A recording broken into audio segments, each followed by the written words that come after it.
Great, thank you for coming out today, everyone. We just set up this event just as a chance to let everyone know some of the things we do to prepare for the stormy weather like we are expecting again later this week.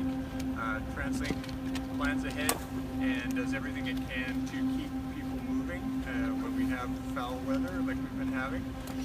So today, a key point of concern is electricity, keeping the electricity connections for our trolley buses, keeping electricity connections for our SkyTrain to keep the trains moving. So we will have two people speaking today who will explain some of the equipment we have to ensure those electrical connections are maintained. We encourage our customers to plan ahead. Should we have another big storm hit us, we ask them to exercise some patience, definitely dress warm, and check out our Twitter account and check the alerts page on our website and sign up for those alerts so you can get specific information about the routes that you're using, and also just give yourself a little extra time.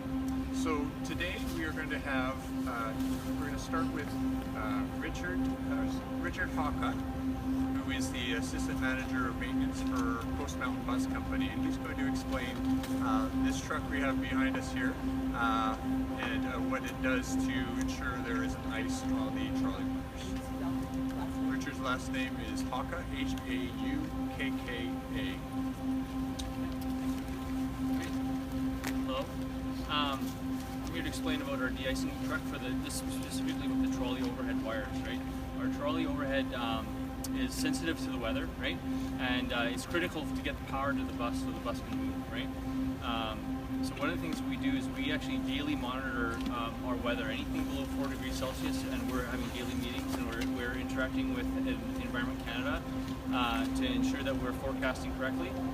When we feel the need to react to the weather changes that are going to happen that can cause us a power problem, we actually plan to anti-ice the wires, right? And what we use a piece of equipment that you see here to do that. And what we do is we actually coat the wire with a glycerin, and the glycerin actually prevents the ice from forming on the wire, so the bus can actually pass through and get power through the copper. This is actually done as a preventative measure. We do it beforehand, before the ice hits, and we've been very successful for the most part with our equipment so far to keep it running. You know, things happen and it doesn't always work out, but for the most part, that's how it works. So maybe when asking Richard some questions related to the de-icing truck. How many of those trucks do you have? We actually have 3 trucks, and I'll mention that actually. We have a fleet of 3 of these trucks that you have here, that you can see here. We have 300 kilometers of trolley overhead wire that need to be coated nightly when we need it. So with 3 trucks, it's 100 kilometers each. It takes us about 6 hours to do that work every night, right? So it's quite an endeavor. Even if we lose a truck, we can still maintain getting the coverage done in a nightly basis. We just have to start a little bit earlier. But yeah. So you just wait to hear the temperature gets to a certain point, and then you just That's correct, yeah. Are they out today? Yeah, a day like today would be out, yeah. So we actually make that call early in the morning, usually beforehand, that we know we're going to be looking at it, and usually by midday we already have made that decision. We've set the labor aside, we have the trucks fueled and they're stocked, and then we send them out that evening after the sun goes down. Right? So they go out once and they do it all. How long does that last? Okay, in good conditions, we usually get 2 to 3 days of coverage, but when the weather's very aggressive and very humid, we'll do it nightly just to make sure that we have that coverage. Right? So, yeah. Good question. Can you answer any questions about the non-trolley buses? Yeah, a little bit. With the regular buses, how are they equipped for the snow, such as snow tires or stuff like that? Okay, so, well, as far as special maintenance goes, we actually maintain all of our fleet at optimal levels all the time. So there's no, we no longer have to winterize any of our equipment. We run all the best, the coolants, and we run all the wiper blades and everything are all changed preemptively all year long, so we don't have to worry about if there's a surprise in weather. And as far as our tires go, we actually run a recommended tire by Michelin that was actually set up for this region for our transit buses. It was tested with the union's cooperation. We actually ran I think it was at Mount Seymour with it. We ran it around Seymour, and we actually tested it through the cold weather to make sure we have good traction in all conditions. And that's the tire that we're using on our entire fleet. We keep it around all year. To prepare for winter, we actually ensure that we, starting late September, early October, we actually replace all the tires. Anything that's below 11-30 seconds, we'll replace it when we see it, so that going into the winter, we have the most tread possible on our fleet. Richard, we saw some buses in Burnaby on Monday that were stuck out there. Some drivers saying they didn't want to take any chances, they just wanted to wait for the plows. Were you surprised by that? I mean, a little bit. I mean, in a sense, like we always train all of our people to be careful. Safety is paramount. We never ask somebody to take a risk. So if an operator is making that judgment call, I'm going to have to go side with him on that. If he feels it's unsafe, he's got 100 people on board his bus, I'm not going to go out there and say, do it, right? So I'm going to go with him on that, right? You're talking about something specific, or? Yeah. There's nothing in the way of chains or anything beyond what's already on the buses that you could add at this point to prepare, right? Right. I mean, chains and stuff like that are not really recommended anymore for our region. And going back to that thing, that the work we've done with the tire suppliers and for our service region, it's not recommended for numerous reasons. You can talk about the damage to the roads. It's something that has been brought up in the past. Like, we're not a standalone organization. We work with our municipalities to ensure that we're making the right plan and the right decisions for the roads in Vancouver and in Surrey and in Poco and Burnaby. All these places, they all have their own what we should do, and we agree on that. We communicate with them, right? So what we have today was considered the best option, right? Are there any issues with articulated buses? Do you take them off the road at all? Are they an extra concern on slippery, icy surfaces? For the most part, no. We use them pretty much, as a regular bus. But there are extreme situations, and like SFU Hills, a couple places where we do have a plan to mitigate in case we do have issues, but typically not, right? Yeah. So taking Monday as an example, given that you do have your idea of the best preparations for the season, that was round one. I know myself, I passed a lot of buses that were struggling. What are your thoughts on how the fleet is equipped then, especially going into a larger environment like this season? Right. Okay.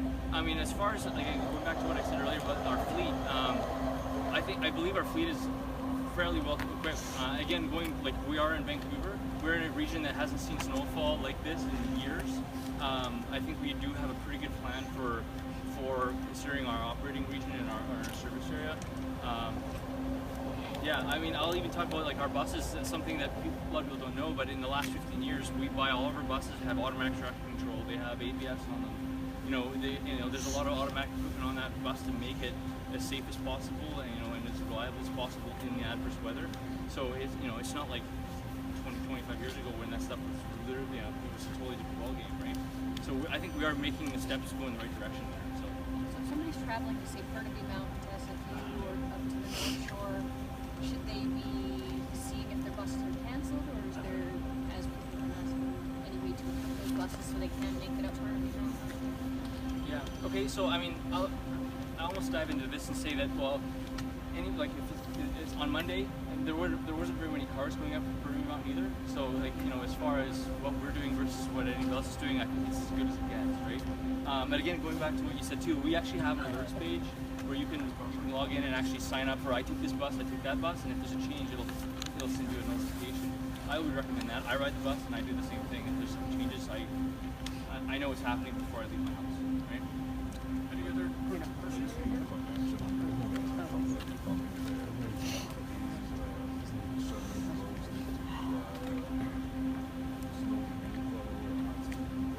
Yes, yeah, and in fact, actually, part of that daily communication we do each morning about the weather is literally about the yards, our transit routes, plowing, salting requirements. And that message goes out to the municipalities, and that's a two-way communication. They can let us know if there's issues. We let them know if there's issues. We have a central point of contact for that, so the information doesn't get lost. Move on to Chris. Thank you very much, Richard. But if anybody has follow-up questions afterwards, we can take those. Chris Morris is the Director of Engineering for SkyTrain. He can tell you a little bit about the anti-icing we do. Certainly, yes. Well, just to set the scene, steel wheel on steel rail has inherent ice crushing capabilities, so we tend to have no problem at all rolling along the rails. The weak link, as in all transit systems around the world that are rail-based, is getting the power. So it's the power we need to get to keep rolling. So what we do, we've taken 8 of our existing Mark 1 cars that still carry passengers in the normal rush hour and converted them so that they can be used on short notice as anti-icing trains, like the one behind you. Essentially, these are spraying an anti-icing compound directly at the power rail in targeted areas. We don't do this indiscriminately. We tend to rely on reports from our, we have an automatic system here, of course. The control room knows where the trains are beginning to act up, because we get a whole bunch of highly automated messages saying lost power in this area, lost power in this area. We use that information then to send our anti-icing train out to those specific areas, and we can roll around the whole system in 2 hours. Since we're automatic, we run these trains, these anti-icing trains at 40 kilometers an hour, which happens to be the average speed of our regular trains. They start and stop, of course. These ones don't stop, so running at 40, they can get anywhere. And there's an operator on board, and he has been instructed where to actually apply the icing compound at the areas where they're having trouble. So it's a very, very targeted, sparse kind of use of the anti-icing where it's needed.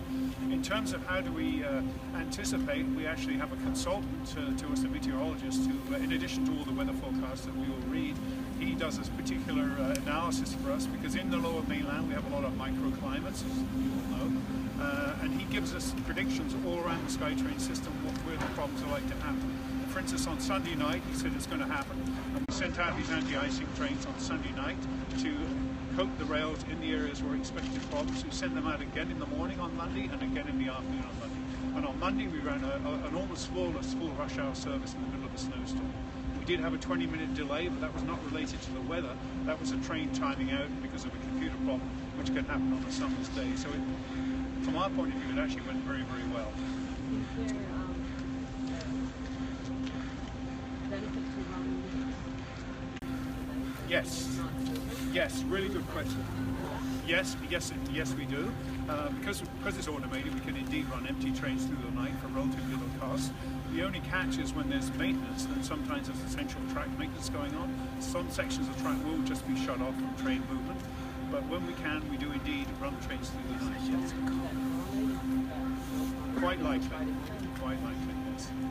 So those trains that are running, say, through the night, are they separate from these in terms of keeping the tracks clear? Are they just preventing buildup and these are spraying, or is that These could be mixed in with them, but simply running the train itself, as you were saying, actually has a very good effect on just keeping the rail clear, and also helping the running of the train.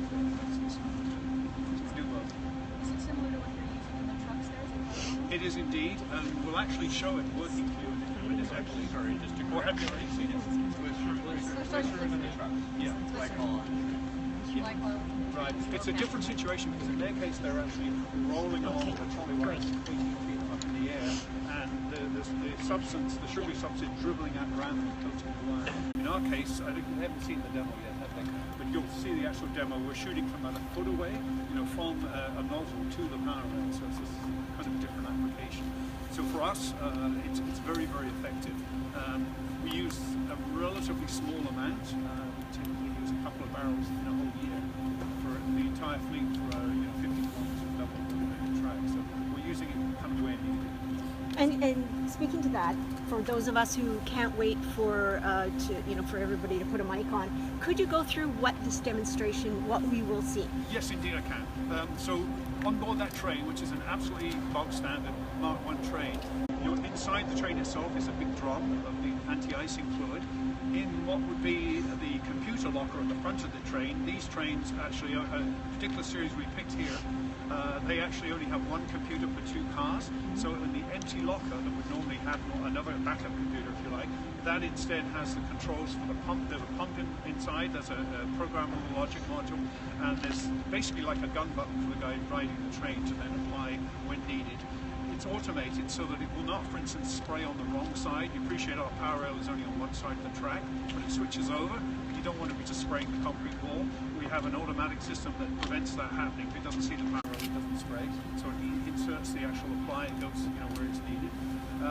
It will spray a pink fluid, which you'll see coming out into the snow, and it's in line with where the carbon collector shoes are that we run on the trains. And speaking of carbon collector shoes, ever see you around anywhere? Just a couple of toys to show you here to explain. This is the shoe, the carbon shoe that picks up our 600 volt all through the summer months and into the fall. But when winter comes, in addition to this anti-icing, when the situation gets bad, we have what we call our winter shoe. This is the winter shoe. It's actually brass material with carbon inserts inside it, and it has a much better life under the very rugged conditions of snow and ice. In the summer, we get much longer life with this carbon reinforced shoe. So at this point, the maintenance manager has switched all the shoes to winter shoes. That gives us a start right there, and then the nozzle is spraying literally about 6 inches away in the same direction to enable to de-ice. Right? Do you mind holding those up for a second? Yes, absolutely, yeah. Thank you. So it's on my left, the brass one is the winter shoe, and the reinforced carbon is the summer shoe.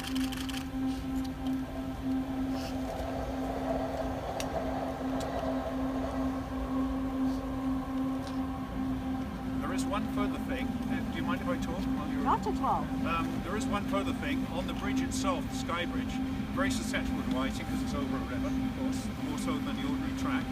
There we put in power rail heating, so we actually put a heating element in the back of the power rail, and in principle that means that we don't then need to spray glycol or we don't need to spray anti-icing compound on that stretch. At the moment they're actually upgrading the system and they're putting in a heavier duty heating, so at the moment, when Thursday comes, we will probably still be using anti-icing. But that's not the long-term plan. This is what the power rail actually looks like. You're welcome to have look at the sample closely. It's a stainless steel cap you see on the across from the station, but underneath it's all aluminum, and that's what carries the real current.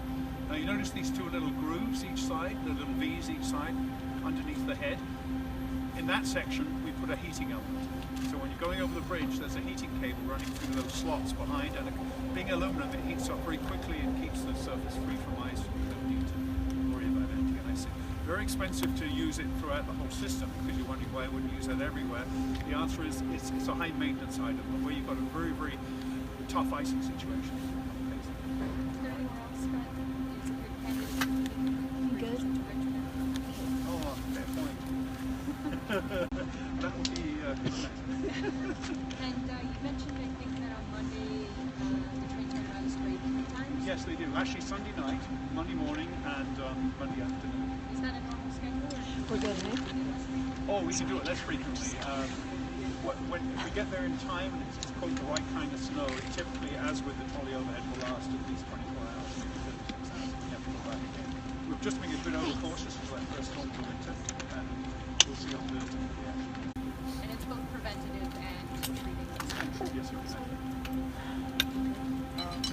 Oh, do you want to... Evergreen line, any updates on that? Just how is it performing? I can do that stuff. If anybody has any kind of big picture stuff about weather and stuff like that in our system, I can answer separately afterwards. Okay. But why don't we go to the anybody who wants? I can start from the left here, but you were saying we have to go individually with these guys. Well, a couple guys. It's a very small Yeah. area. Okay. Okay. So, Richard, do you want to take a couple cameras and just walk through, explain it from here and how it works? You've got George is going to help as well with that. He's going to be my second hand there. Okay. Would you guys like to start? Did you